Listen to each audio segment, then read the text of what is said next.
अस्सलाम वालेकुम, आप देख रहे हैं पाक एक्सक्लूसिव टीवी। सिंध हुकूमत ने बैरिया टाउन से एक नए रूट का ऐलान कर दिया है।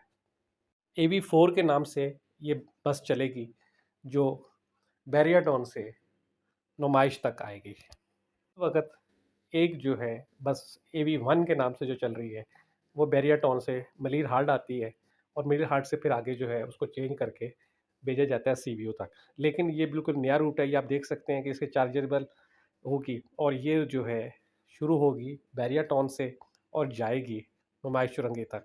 ये एक बेहतरीन रूट है। इस वक्त इस पर पब्लिक ट्रांसपोर्ट तो मौजूद है, लेकिन बहुत बुरी हालत में है।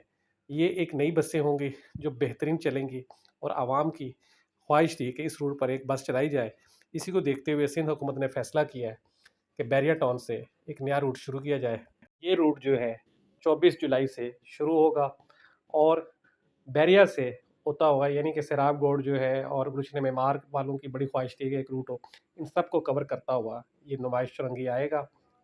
इससे इस वक्त ऑलरेडी जो है शहर के मुख्तलिफ जगह पर रूट्स जो है चल रहे हैं और आवाम के लिए एक बेहतरीन सफरी सहूलत होगी। वीडियो देखने का शुक्रिया। अल्लाह हाफिज़।